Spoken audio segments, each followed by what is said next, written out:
رب اشرح لي صدري ويسر لي أمري واحلل عقدة من لساني يفقه قولي رب اشرح لي صدري ويسر لي أمري واحلل عقدة من لساني يفقه قولي.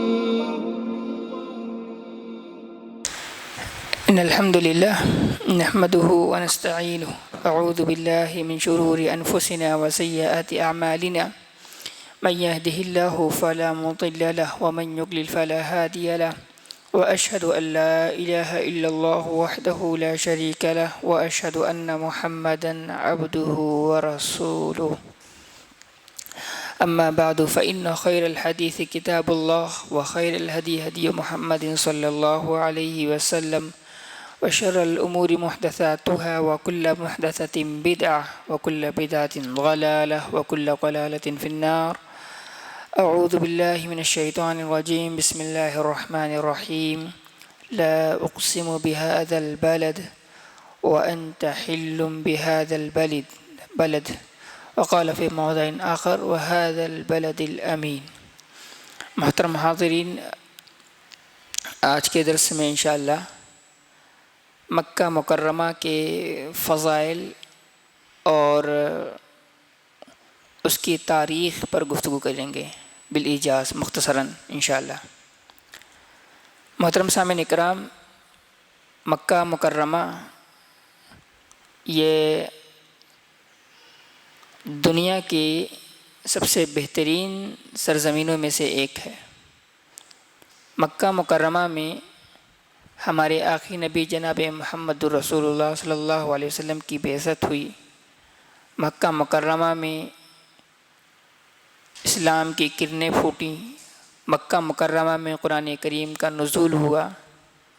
مکہ مکرمہ کی اللہ رب العالمین نے قسم کھائی ہے.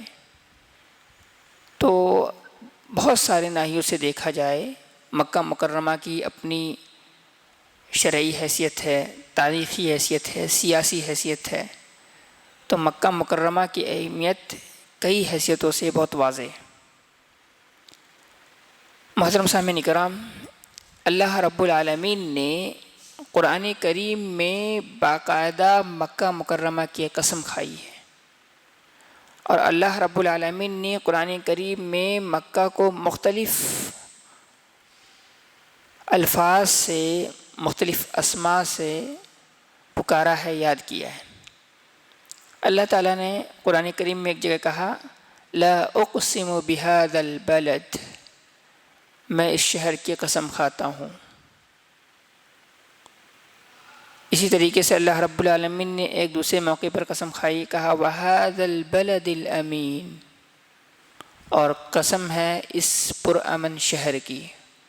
اللہ رب العالمین نے مکہ کی قسم کھائی، اس کی عظمت کی طرف اشارہ کیا، اس کے مقام اور مرتبے کی طرف اشارہ کیا، اور اس شہر کو اللہ رب العالمین نے امن والا قرار دیا ہے. کوئی بھی ملک، کوئی بھی جگہ ہو، کوئی بھی سرزمین ہو، اگر وہاں پر امن نہیں ہے، سکون نہیں ہے، پیس نہیں ہے، تو نہ وہاں پر عبادت ہو سکتی ہے، نہ وہاں پر دوسرے جو ایکٹیویٹیز ہوتے ہیں لوگوں کے، نہ وہ صحیح طور پر انجام پا سکتے ہیں. ظاہر ہے ہر وقت آدمی جب خوف اور ہراس میں مبتلا ہوگا تو وہ گھر سے باہر نہیں نکلے گا، وہ کام نہیں کر پائے گا، وہ مسجد نہیں جا پائے گا، وہ عبادت نہیں کر پائے گا، اور کوئی بھی سرگرمی، ساری سرگرمیاں جو ہیں وہ ٹھپ ہو جاتی ہیں. تو اللہ رب العالمین نے مکہ مکرمہ کو امن والا شہر قرار دیا ہے. اللہ کے نبی صلی اللہ علیہ وسلم کو اپنے شہر مکہ سے بے پناہ محبت تھی. مسند امام احمد بن حنبل رحمۃ اللہ علیہ، امام ابی داؤد، ترمذی، دارمی وغیرہ نے اس روایت کو اپنی اپنی کتابوں میں نقل کیا ہے.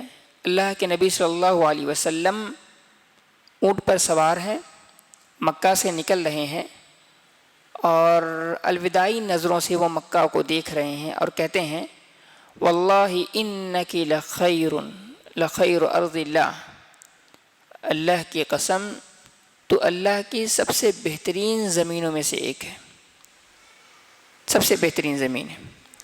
وَأَحَبُّ أَرْضِ اللَّهِ إِلَى اللَّهِ، اور اللہ تعالیٰ کی تمام سرزمینوں میں سب سے زیادہ سرزمین پسندیدہ سرزمین تو ہے۔ پھر کہتے ہیں وَلَوْلَا أَنِّي أُخْرِجْتُ مِنْكَ، اگر مجھے تمہارے یہاں سے نکالا نہ جاتا لما خرجت، تو میں اس سے نہیں نکلتا۔ آپ صلی اللہ علیہ وسلم نے یہ کلمات ہجرت کے موقع پر کہیں۔ آپ اندازہ کریں کہ مکہ مکرمہ سے آپ صلی اللہ علیہ وسلم کو کس قدر محبت تھی کہ اگر یہ مجبوری نہ ہوتی، ہجرت کا مسئلہ نہ ہوتا، تو آپ صلی اللہ علیہ وسلم کبھی بھی مکہ کو چھوڑ کر کے نہیں جاتے۔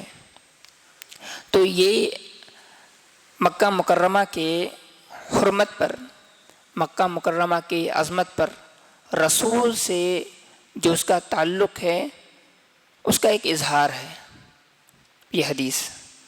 اسی طریقے سے حضرت ابو ہریرہ رضی اللہ تعالی عنہ کہتے ہیں لما فتح اللہ علی رسولہ مکہ، جب اللہ رب العالمین نے اللہ کے نبی صلی اللہ علیہ وسلم کو مکہ کو فتح قرار دیا، کہتے ہیں فقام رسول اللہ صلی اللہ علیہ وسلم فی الناس، اللہ کے نبی صلی اللہ علیہ وسلم لوگوں کے مابین کھڑے ہوئے، فحمد اللہ واثنى علیہ، انہوں نے اللہ کی تعریف بیان کی اور اس کی حمد و ثنا بیان کی، ثم قال، پھر کہا ان اللہ حبس عن مکہ الفیل، اللہ تعالی نے فیل کو یعنی ہاتھیوں والے لشکر کو مکہ سے روک دیا تھا، وسلط علیہا رسولہ المؤمنین، اور اللہ رب العالمین نے مکہ کے سرزمین پر اپنے رسول اور مومنین کو مسلط کر دیا ہے۔ پھر کہتے ہیں وَإِنَّهَا لَن تَحِلَّ لِأَحَدٍ بَعْدِي، اور میرے بعد یہ مکہ کی سرزمین کسی کے لیے حلال نہیں ہوگی۔ یعنی آپ صلی اللہ علیہ وسلم یہ بتانا چاہ رہے ہیں کہ یہ جو فتح مکہ کا جو معرکہ جو پیش آیا اور کچھ لوگوں کو جو وہاں پر قتل کیا گیا، اور تو جنگ کے نتیجے میں جو کچھ ہوتا ہے ہوا، تو آپ صلی اللہ علیہ وسلم نے کہا کہ یہ چونکہ میرے لیے حلال کیا گیا تھا اس موقع پر، اور میرے سے پہلے کسی کے لیے حلال نہیں کیا گیا۔ اور پھر کہتے ہیں وَإِنَّهَا لَن تَحِلَّ لِأَحَدٍ بَعْدِي، اور میرے بعد بھی کسی کے لیے یہ حلال نہیں ہوگا۔ پھر کہتے ہیں فَلَا يُنَفَّرُ صَيْدُهَا وَلَا يُخْتَلَى شَوْكُهَا وَلَا تَحِلُّ سَاقِطَتُهَا إِلَّا لِمُنشِدٍ، کہتے ہیں کہ نہ اس کے شکار کو وہاں سے بھگایا جائے گا اور نہ ہی وہاں کے کانٹے جھاڑ جھنکھار اکھاڑے جائیں گے، وَلَا تَحِلُّ سَاقِطَتُهَا إِلَّا لِمُنشِدٍ، اور وہاں ارض حرم میں جو چیزیں گری پڑی ہوئی ہوتی ہیں وہ صرف اعلان والے کے لیے ہی اٹھانا جائز ہے۔ پھر کہتے ہیں وَمَن قُتِلَ لَهُ قَتِيلٌ فَهُوَ بِخَيْرِ النَّظَرَيْنِ، کہ جس کا کوئی شخص کوئی فرد قتل کر دیا جائے تو اس کو دو اختیارات حاصل ہیں، اما ان یفدی، یا پھر وہ فدیہ لے لے، واما ان یقتل، یا پھر وہ جس نے قتل کیا ہے اس کو قتل کر دے۔ حضرت عباس رضی اللہ تعالی عنہ وہ کہتے ہیں الا الاذخر یا رسول اللہ، اے اللہ کے رسول صلی اللہ علیہ وسلم، آپ اذخر ایک خاص قسم کا گھاس ہوتا ہے جس کو اہل مکہ اپنے گھروں میں استعمال کرتے تھے، ٹھیک ہے، لوہار اس کا استعمال کیا کرتے تھے۔ تو آپ صلی اللہ علیہ وسلم نے کہا یا رسول اللہ فَإِنَّا نَجْعَلُهُ فِي قُبُورِنَا وَبُيُوتِنَا، اے اللہ کے رسول اس کو استعمال ہم اپنے گھروں میں اور اپنے قبروں میں کرتے ہیں۔ فقال، تو آپ صلی اللہ علیہ وسلم نے کہا الا الاذخر، ٹھیک ہے تم اذخر جو ایک خاص قسم کی گھاس ہوتی ہے تم اکھاڑ سکتے ہو، اس کے علاوہ وہاں کے جو پیڑ پودے ہوتے ہیں اس کا اکھاڑنا جائز نہیں ہے۔ تو یہ جو نصوص آپ کے سامنے پڑھے گئے ہیں، ان نصوص میں در حقیقت مکہ کی حرمت کو بیان کیا گیا ہے، مکہ کی عظمت کو بیان کیا گیا ہے۔ اسی طریقے سے اس میں جو حدود حرم ہیں اس کی بھی اہمیت اور فضیلت پر زور دیا گیا ہے اور بتایا گیا ہے کہ مکہ کی حرمت کس قدر ہے، مکہ کے اندر جو حدود حرم ہے اس کی کس قدر اہمیت ہے، اور اللہ رب العالمین کی گھر کی تو کیا ہی عظمت ہے، جس کو ہم اور آپ کعبہ کہتے ہیں۔ الزرقی نے اخبار مکہ کے اندر یہ روایت نقل کیا ہے، کہتے ہیں نصب ابراہیم علیہ السلام انصاب الحرم، سب سے پہلے ابراہیم علیہ السلام نے حرم کے حدود کو پر علامات مقرر کیے تھے۔ کہتے ہیں یوریہ جبریل، اور جبریل علیہ السلام انہیں بتا رہے تھے کہ کہاں کہاں حدود حرم ہے، کہاں کہاں نہیں ہے، تو وہاں پر وہ علامات کو مقرر کر رہے تھے، متعین کر رہے تھے۔ پھر کہتے ہیں ثم لم تحرک حتى كان رسول اللہ صلی اللہ علیہ وسلم بعث عام الفتح تمیم ابن اسد الخزعی، یعنی کہ اسی طریقے سے جو ابراہیم علیہ السلام نے جو حدود حرم کو مقرر کیا تھا اور اس پر علامتیں مقرر کی تھیں، فکس کی تھیں، تو وہ اسی حال میں باقی رہا یہاں تک کہ آپ صلی اللہ علیہ وسلم کو فتح مکہ کے موقع پر آپ صلی اللہ علیہ وسلم نے تمیم ابن اسد رضی اللہ تعالیٰ عنہ کو بھیجا، فجددہا، تو انہوں نے جا کر کے ان سارے علامات کی تجدید کی، یعنی دوبارہ سے اسی جگہ کو نئے سرے سے نمایاں کیا۔ ثم لم تحرک حتی کان عمر بن الخطاب رضی اللہ تعالیٰ عنہ، پھر وہ ایسے ہی رہا یہاں تک کہ حضرت عمر بن خطاب رضی اللہ تعالیٰ عنہ کا زمانہ آیا۔ فبعث اربعة من قریش، تو انہوں نے قریش کے 4 افراد کو بھیجا، فجددوها، تو ان لوگوں نے کیا کیا، حدود حرم کی جو مقامات تھے ان کی علامتوں کو نیا کیا، نئے سرے سے وہاں پر علامت کو نصب کیا۔ تو یہ حدود حرم سب سے پہلے حضرت ابراہیم علیہ السلام نے جبریل علیہ السلام کی رہنمائی میں فکس کیا، پھر اس کے بعد اللہ کے نبی صلی اللہ علیہ وسلم نے فتح مکہ کے موقع پر اس کی تجدید کرائی، پھر حضرت عمر رضی اللہ تعالیٰ عنہ کا زمانہ آیا تو انہوں نے بھی اس کی تجدید کرائی۔ تو آج کے زمانے میں اگر ہم اس کو دیکھیں تو جدہ کے راستے میں، یعنی جو جدہ کی طرف جو مکہ سے جو راستہ جدہ جاتا ہے، وہاں پر ایک شمیسی ایک مقام ہے۔ شمیسی یہ جو جگہ ہے مکہ سے 22 کلومیٹر کی دوری پر ہے اور یہ مغرب میں واقع ہے، ٹھیک ہے، یعنی مکہ سے مغرب کی جانب جو جدہ ہے وہاں شمیسی ایک جگہ ہے۔ یہ علاقہ جو ہے حدود حرم کے علامات میں سے ہے، یعنی یہاں سے تقریباً مکہ 22 کلومیٹر ہے، یعنی کعبہ مسجد حرام 22 کلومیٹر ہے اور وہ پورا علاقہ حدود حرم میں شامل ہے۔ اسی طریقے سے جنوب میں اضاءۃ لبنان ایک جگہ ہے یمن کے راستے میں، جنوب میں یمن کے راستے میں اضاءۃ لبنان ایک جگہ کا نام ہے جو مسجد حرام سے 12 کلومیٹر کے فاصلے پر واقع ہے۔ کہتے ہیں اتنا علاقہ بھی حدود حرم میں شامل ہے۔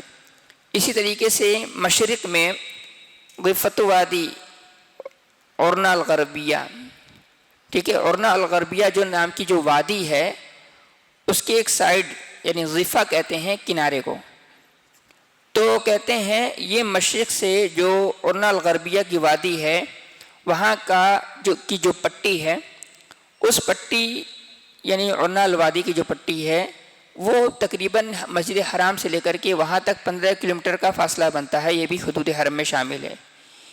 اسی طریقے سے شمالی اور مشرقی حصہ جو ہے یہ طریقہ جو ہے جعرانہ ہے، یہ جعرانہ کا راستہ ہے جو شراع المجاہدین کے نام سے جانا جاتا ہے، یعنی وہاں کی بستی ہے جس کا نام شراع المجاہدین ہے، وہ 12 کلومیٹر کے فاصلے پر واقع ہے۔ تو یہ پورا علاقہ جو ہے یہ حدود حرم میں شامل ہے۔ اسی طریقے سے شمال میں جو ہے حدت التنعیم ہے، یعنی جو تنعیم ہے، تنعیم جو مسجد تنعیم، مسجد عائشہ جسے کہتے ہیں، تو یہ مسجد تنعیم تک کا جو ایریا ہے یہ بھی حدود حرم میں شامل ہے، اور اس کی مسافت کل 7 کلومیٹر ہے، ٹھیک ہے۔ تو یہ حدود حرم کی بات ہوئی۔ حدود حرم کے متعلق اللہ رب العالمین نے قرآن کے اندر ارشاد فرمایا وَمَن دَخَلَهُ كَانَ آمِنًا، کہ جو حدود حرم کے اندر داخل ہو گیا وہ مامون ہو گیا، محفوظ ہو گیا، اسے کوئی شخص نقصان نہیں پہنچا سکتا ہے۔ حتیٰ کہ حضرت عبداللہ ابن عباس رضی اللہ تعالی عنہ کی روایت ہے، وہ کہتے ہیں کہ من احدث حدثا ثم استجار بالبیت فهو آمین، کہ جس نے کوئی گناہ کا کام کیا، جس نے کوئی بدعت ایجاد کی، ثم استجار بالبیت، پھر وہ اللہ کے گھر میں اس نے پناہ لے لی، فهو آمین، تو وہ محفوظ ہے، اسے کوئی شخص جو ہے ستا نہیں سکتا ہے، اسے کوئی شخص سزا نہیں دے سکتا ہے۔ اسی طریقے سے کہتے ہیں وَلَيْسَ لِلْمُسْلِمِينَ أَن يُعَاقِبُوهُ، اور مسلمانوں کے لیے یہ صحیح نہیں ہے کہ وہ انہیں سزا دیں، بِشَيْءٍ، کسی بھی چیز کے ذریعے سے اسے تکلیف دیں، سزا دیں، حَتَّى يَخْرُجْ، یہاں تک کہ وہ حدود حرم سے نکل جائے، فَإِذَا خَرَجَ، اور جب وہ نکل جائے، أَقَامُوا عَلَيْهِ الْحَدَّ، تو وہ ان پر حد کو نافذ کریں۔ یعنی یہ بتانا یہ چاہ رہے ہیں کہ حدود حرم کی کتنی بڑی فضیلت ہے، کتنا بڑا مقام ہے کہ ایک شخص کسی کو قتل کر دے، کوئی گناہ کا کام کر لے اور کوئی الٹی سیدھی حرکتیں کر لے، اور لوگوں سے بچنے کے لیے وہ بیت اللہ کی پناہ لے لے، اللہ کے گھر میں آ جائے، حدود حرم میں آ جائے، تو ایسے شخص کو کچھ نہیں کہا جائے گا یہاں تک کہ وہ خود سے نکل جائے، اس کے بعد اس پر حد وغیرہ قائم کیا جائے گا۔ تو یہ حدود حرم کی فضیلت کی بات ہوئی، اور حدود حرم کے جو تحدید تھی اس سے پہلے بیان کی گئی ہے۔ اب آتے ہیں مکہ کو اللہ رب العالمین نے قرآن کریم میں مختلف ناموں سے یاد کیا ہے۔ اللہ رب العالمین نے قرآن کریم کے اندر ایک جگہ کہا وَهُوَ الَّذِي كَفَّ أَيْدِيَهُمْ عَنْكُمْ وَأَيْدِيَكُمْ عَنْهُمْ بِبَطْنِ مَكَّةَ، کہ اللہ رب العالمین ہی وہ ذات ہے جن کو تم سے محفوظ رکھا اور تم کو جن سے محفوظ رکھا، کہاں پر؟ بِبَطْنِ مَكَّةَ، مکہ کے سرزمین میں۔ تو یہاں اللہ رب العالمین نے مکہ کو مکہ کہا ہے، جو عام طور پر بہت مشہور نام ہے، تو قرآن میں ایک نام یہ ہو گیا۔ اسی طریقے سے دوسرا نام ہے اللہ رب العالمین نے کہا إِنَّ أَوَّلَ بَيْتٍ وُضِعَ لِلنَّاسِ لَلَّذِي بِبَكَّةَ، لَلَّذِي بِبَكَّةَ، إِنَّ أَوَّلَ بَيْتٍ، کہ سب سے پہلا وہ گھر جس کو لوگوں کے لیے بنایا گیا تھا وہ کہاں ہے؟ لَلَّذِي بِبَكَّةَ، یہ وہ ہے جو مکہ میں ہے۔ تو مکہ کو مکہ بھی کہا جاتا ہے، بکہ اور مکہ کو بکہ بھی کہا جاتا ہے۔ تو مکہ کا جو معنی لوگ بتاتے ہیں، یعنی امتصاص کا معنی ہوتا ہے، جذب کا معنی آتا ہے، یعنی چونکہ مکہ ایسی سرزمین ہے کہ دنیا بھر کے لوگوں کو اپنی طرف کھینچتی ہے، لوگوں کو اپنی طرف کھینچتی ہے، مائل کرتی ہے، لوگ اس کی طرف کھنچے ہوئے چلے جاتے ہیں، اس لیے اس کو مکہ کہا جاتا ہے۔ یا پھر وجہ تسمیہ یہ بھی بیان کی جاتی ہے کہ مکہ کو مکہ اس لیے بھی کہتے ہیں کیونکہ مکہ کی سرزمین میں جب انسان داخل ہوتا ہے، وہاں اللہ کی عبادت کرتا ہے، تو اللہ تعالیٰ اس سے اس کے گناہوں کو چھین لیتا ہے، اس سے اس کے گناہوں کو ختم کر دیتا ہے۔ تو گویا مکہ کی سرزمین جو ہے وہ انسان کے گناہوں کے خاتمے کا ذریعہ بنتی ہے، اس کو ختم کر دیتی ہے، اس لیے بھی اس کو مکہ کہا جاتا ہے۔ اسی طریقے سے مکہ کا جو دوسرا نام قرآن کریم میں مذکور ہے وہ بکہ ہے۔ بکہ کا مطلب یہ ہوتا ہے کہ بعض علماء اس کو کہتے ہیں کہ یہ بکا سے ماخوذ ہے۔ بکا کا مطلب ہوتا ہے رونا، یعنی کوئی بھی شخص مکہ کے اندر جب داخل ہوتا ہے، پہلی مرتبہ جب وہ حرم کو دیکھتا ہے تو اس کی آنکھوں میں آنسو جو ہے وہ حرکت کرنے لگتے ہیں، اس کا دل پسیج جاتا ہے، یا پھر وہاں پر وہ توبہ استغفار کرتا ہے تو اللہ رب وہ خود بخود جو ہے اس کی آنکھیں بہنے لگتی ہیں اللہ رب العالمین کی خوف اور خشیت سے، اور مکہ اور حرم کی ہیبت سے وہ اتنا گھبرا جاتا ہے کہ اس کی آنکھوں میں آنسو آ جاتے ہیں۔ اسی طریقے سے اللہ رب العالمین نے مکہ کو قرآن کریم میں قریہ کے لفظ سے استعمال کیا ہے۔ اللہ رب العالمین نے کہا ضرب اللہ مثلا قریۃ كانت آمنة مطمئنة يأتيها رزقها رغدا من كل مكان فكفرت بأنعم الله فأذاقها الله لباس الجوع والخوف بما كانوا يصنعون۔ اللہ رب العالمین نے کہا کہ اللہ تعالیٰ مثال بیان کرتا ہے ایک بستی کے ذریعے سے جو پرامن بستی تھی اور وہاں کے لوگ مطمئن تھے۔ کہتے ہیں یأتیہا رزقها من کل مکان، ہر طرف سے اس کی طرف اللہ کا رزق پہنچتا تھا۔ فکفرت بانعم اللہ، تو اس بستی کے لوگوں نے اللہ کے نعمتوں کا انکار کیا۔ فاذاقہ اللہ لباس الجوع والخوف، تو اللہ تعالیٰ نے انہیں جوع میں یعنی بھوک مری سے میں مبتلا کر دیا، والخوف، اور جو ان کی سرزمین پرامن تھی اللہ رب العالمین نے امن و امان کو ختم کر دیا۔ فاذاق اللہ لباس الجوع والخوف بما كانوا يصنعون، کیوں؟ اس وجہ کہ وہ لوگ اللہ رب العالمین کی آیتوں کا انکار کرتے تھے۔ آپ صلی اللہ علیہ وسلم نے جب مکہ میں لوگوں کو اسلام کی تبلیغ کی، اسلام کی دعوت دی، تو مکہ کے لوگوں نے اس کا انکار کر دیا۔ تو آپ صلی اللہ علیہ وسلم نے ان کے لیے یہ بددعا کی تھی، اللہم اجعلها علیہم سنین کسنی یوسف، اے اللہ تم مکہ کو ان پر ایسے ہی قحط پر مبتلا کر دے، قحط سالی مبتلا کر دے، یا مکہ کے ایام کو اس طرح بنا دے جس طریقے سے یوسف علیہ السلام کے زمانے میں مصر کو کر دیا تھا۔ یوسف علیہ السلام کے زمانے میں جو مکہ تھا وہ جو مصر تھا وہ 10 سالوں تک وہ مبتلا رہا قحط سالی میں، اس میں 10 سالوں تک کا وہ دورانیہ تھا، اور اس میں 7 سال فیہا سبع عجاف، 7 سال قحط سالی کے تھے۔ تو اسی طریقے سے اللہ رب العالمین، اللہ کے نبی صلی اللہ علیہ وسلم نے اہل مکہ کے حق میں یہ بددعا کر دی تھی۔ اسی طریقے سے مکہ کے اسماء میں سے ایک اہم نام ام القریٰ ہے۔ اللہ رب العالمین نے کہا لِتُنذِرَ أُمَّ الْقُرَىٰ وَمَنْ حَوْلَهَا، تاکہ تم ام القریٰ یعنی ام القریٰ کے لوگوں اور ام القریٰ کے جو ارد گرد بسنے والے لوگوں ہیں ان کو آپ ڈراؤ۔ تو اس آیت میں اللہ رب العالمین نے قرآن مکہ کا ایک نام کا تذکرہ کیا ہے، وہ کیا ہے؟ ام القریٰ ہے۔ تو مکہ کا ایک نام ام القریٰ بھی ہے، اور ام القریٰ کیوں کہا جاتا ہے؟ اس لیے کہ ام القریٰ یعنی اصل کہتے ہیں، یعنی یہ وہ بستی رہی ہے جس کو اللہ رب العالمین نے آباد کیا تھا۔ یہ وہ بستی ہے جس کی طرف دنیا سے لوگ، یعنی اس کو مرکزی حیثیت حاصل تھی، پوری دنیا میں آج بھی اس کو مرکزی حیثیت حاصل ہے کہ نہیں حاصل ہے؟ تو چونکہ مکہ کو پوری دنیا میں مرکزی حیثیت حاصل رہی ہے، اس لیے اللہ رب العالمین نے اس کو ام القریٰ کہا ہے۔ وہ ایک تجارتی ایک مرکز بن چکا تھا، وہ تعلیمی ایک مرکز بن چکا تھا، دینی ایک مرکز ہے، تربیتی ایک مرکز ہے، ہر ناحیوں سے دیکھا جائے تو مکہ ایک مرکز ہے۔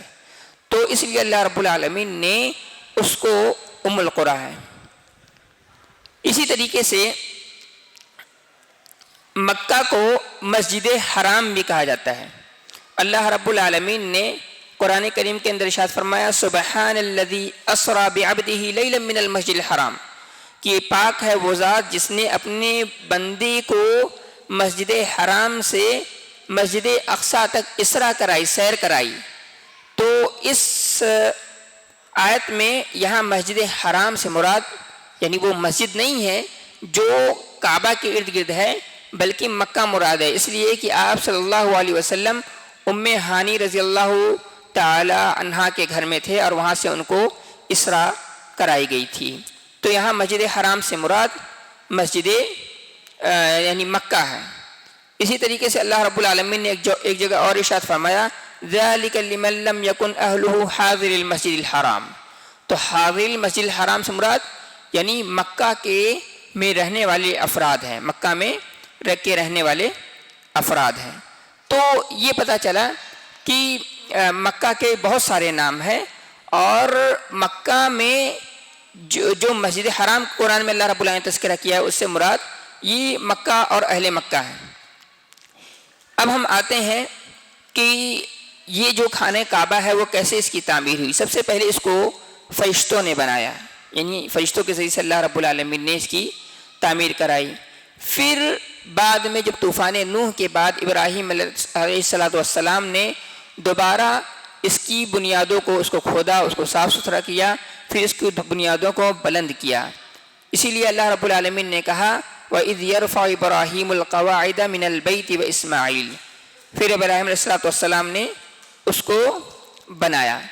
اس کے بعد حضرت ابراہیم علیہ السلام کے بعد دوبارہ خانہ کعبہ کی تعمیر یہ قریش کے زمانے میں ہوئی، جب آپ صلی اللہ علیہ وسلم کی عمر 35 سال کی تھی، اور اس وقت خانہ کعبہ کی تعمیر ہوئی۔ لیکن خانہ کعبہ کی جب تعمیر ہوئی تو اس وقت قریش نے 4 اس میں بدعتوں کا ایجاد کیا تھا۔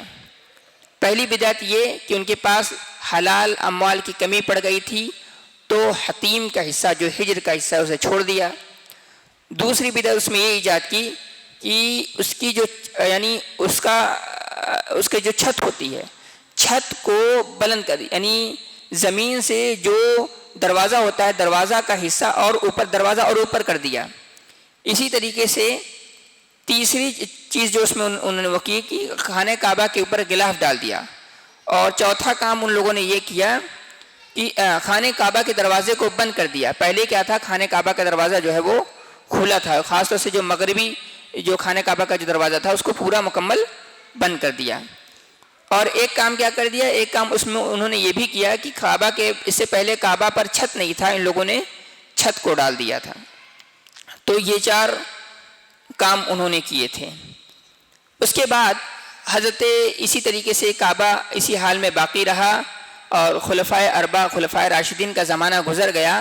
جب حضرت عبداللہ ابن زبیر رضی اللہ تعالی عنہ کا زمانہ آیا تو اس زمانے میں خانہ کعبہ وہ اس زمانے میں کیا کرتے تھے، خانہ کعبہ کے ارد گرد خوشبو پھیلاتے تھے، یعنی دھونی دیتے تھے، جس کو تطیب کہا جاتا ہے۔ تو تطیب کا کام ہو رہا تھا، دھونی دے رہے تھے خوشبو پھیلانے کے لیے۔ تو اس کی وجہ سے جو ہے خانہ کے کعبہ کے غلاف میں آگ لگ گئی تھی، اور اس آگ کے لگنے کی وجہ سے خانہ کا غلاف جل گیا تھا، اور دیواریں جو ہے وہ پھٹ گئی تھی۔ تو اس وجہ سے حضرت عبداللہ ابن زبیر رضی اللہ تعالی عنہ نے کیا کیا، خانہ کعبہ کو دوبارہ سے اس کو منہدم کر کے پھر دوبارہ سے اس کو تعمیر کیا، اور اس طریقے سے بنایا جس طریقے سے آپ صلی اللہ علیہ وسلم کے زمانے میں تھا، جس طریقے سے آپ صلی اللہ علیہ وسلم چاہتے تھے کہ خانہ کعبہ ویسا ہونا چاہیے۔ یعنی قریش نے جو حجر کا حصہ، جو حتیم کا حصہ چھوڑ دیا تھا، جب انہوں نے بنایا تو اس کو ملا دیا، اور جو ہے اس کا جو دروازہ تھا وہ بالکل قریب زمین سے لگا دیا تھا۔ تو عبداللہ ابن زبیر رضی اللہ تعالیٰ عنہ نے اس طریقے سے اس پر کام کیا ہے۔ پھر اس کے بعد یہ خانہ کعبہ کی بات ہوئی۔ رہی بات مسجد حرام، مسجد حرام کسے کہتے ہیں؟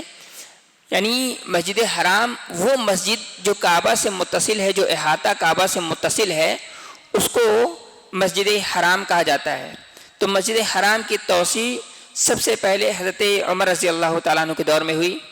حضرت عمر رضی اللہ تعالیٰ عنہ نے گھروں کو خریدا، پھر اس کو مسجد حرام میں مسجد کی توسیع میں اس کو شامل کر لیا سب سے پہلے۔ اس کے بعد پھر مسجد حرام کی توسیع کا دوسرا مرحلہ حضرت عثمان رضی اللہ تعالیٰ عنہ کے زمانے میں آیا، انہوں نے بھی اس میں توسیع کی۔ پھر اس کے بعد حضرت عبداللہ ابن زبیر رضی اللہ تعالیٰ عنہ کی جب حجاز پر خلافت قائم ہوئی تو انہوں نے بھی اس میں توسیع کی۔ پھر اس کے بعد اموی جو خلیفہ ہیں ولید بن عبد الملک نے، انہوں نے بھی مسجد حرام کی توسیع کی۔ لیکن ان کے ہاں فرق کیا تھا، اس سے پہلے جو مسجد حرام کی توسیع ہوتی تھی وہ یعنی کعبہ جو ہے ہر طرح سے گھرا ہوا نہیں تھا، لیکن جب ولید بن عبد الملک نے اس کو بنایا تو انہوں نے کیا کیا، کعبہ کو ہر طرف سے گھیر دیا، یعنی پوری چاروں طرف سے باؤنڈری کر دی، چہار دیواری کھڑی کر دی تھی۔ اسی طریقے سے اس کے بعد ابو جعفر منصور یعنی عباسی جو پہلے خلیفہ ہیں، ابو جعفر منصور، انہوں نے مسجد حرام کی توسیع کی۔ اس کے بعد مہدی نے، جو مہدی یہ بھی عباسی خلفاء میں سے ہیں، انہوں نے بھی اس کی توسیع کی تھی۔ اس کے بعد میں آل عثمان یعنی عثمانی جو خلفاء آئے، انہوں نے مسجد حرام کی توسیع کی۔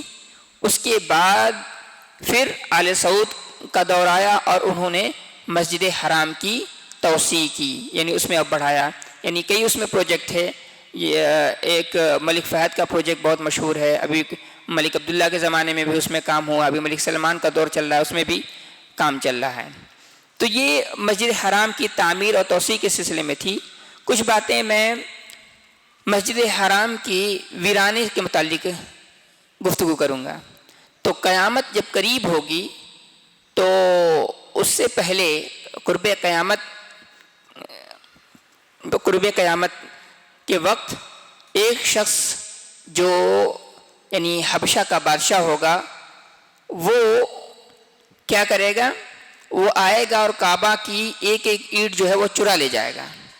اللہ کے نبی صلی اللہ علیہ وسلم فرماتے ہیں لا تقوم الساعہ، کہ قیامت اس وقت تک قائم نہیں ہوگی حتی یخرج من الحبشہ، یہاں تک کہ حبشہ سے ایک آدمی جس کا نام ذو سویقتین ہے، یعنی چھوٹے پنڈلیوں والا ہے، وہ نکلے گا اور کہتے ہیں یہدم البیت، وہ کعبہ کو توڑ ڈالے گا، منہدم کر ڈالے گا، وَيَسْرُقُ الْكَعْبَ حَجَرًا حَجَرًا، اور کعبہ کی ایک ایک اینٹ کو چرا لے جائے گا۔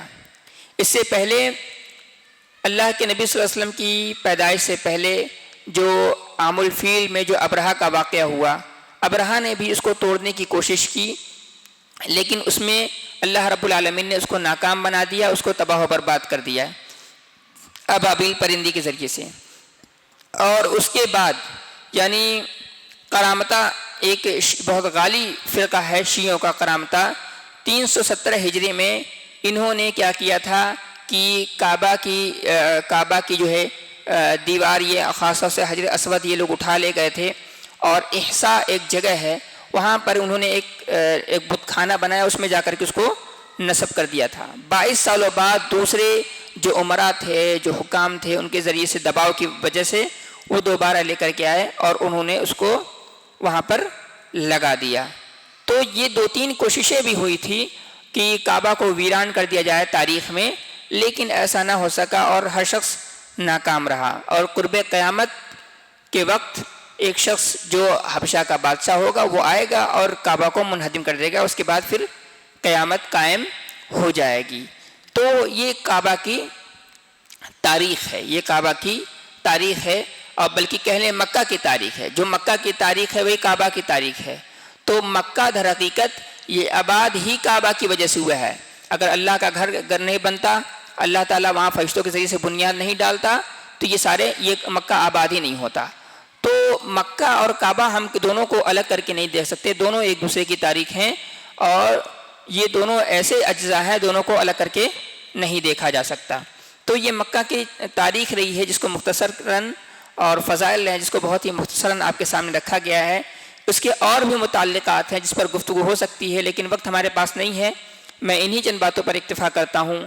اللہ تعالیٰ سے دعا ہے رب العالمین ہماری اور آپ کی اصلاح فرمائے، آمین۔ اور ہمیں مکہ کی حرمت، اس کی عظمت، اور خانہ کعبہ کی حرمت، اس کی عظمت، اور حدود حرم کی حرمت اور عظمت کو سمجھنے اور اس کو پھیلانے، عام کرنے، اور وہاں جا کر کے عبادت کرنے کی توفیق عطا فرمائے، آمین۔ وآخر دعوانا ان الحمد للہ رب العالمین۔